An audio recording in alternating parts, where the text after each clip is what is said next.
দীপের জন্য কান্নায় ভেঙে পড়লেন মিথিলার মা।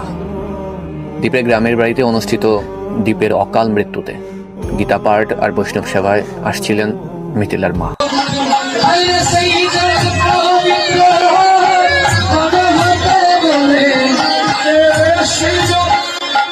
না, এটা আমার অনেকদিনের একটা স্বপ্ন ধরে আমি সাজাইতাম।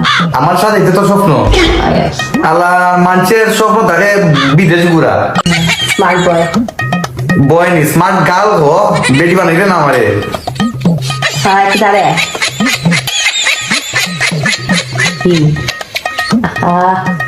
গালের কোনো ফিনিশিং নাই, ডাইসটা বাগানো দেখি তবে লিপস্টিক হ্যাঁ তোর এটা সুরতো নাই বলে করে যাবো।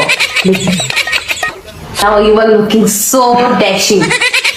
আমি আপনারা সবাই হয়তো আশায় ছিলাম যে হয়তো দীপের গীতা পাঠ আর বৈষ্ণব সেবাতে মিথিলাকে আমরা আবারও দেখতে পারবো। সেই ঘুরে বালি সেটা হয়নি। মিথিলাকে এখানেও আমরা দেখতে পারিনি। সেখানে আমরা মিথিলাকে না দেখতে পারলেও দেখতে পেরেছি মিথিলার মাকে। ভিডিওতে দেখা যাচ্ছে উনি দীপের জন্য কান্নায় ভেঙে পড়তেছেন। একটা অশ্রুসিক্ত মুহূর্ত ছিল এটা।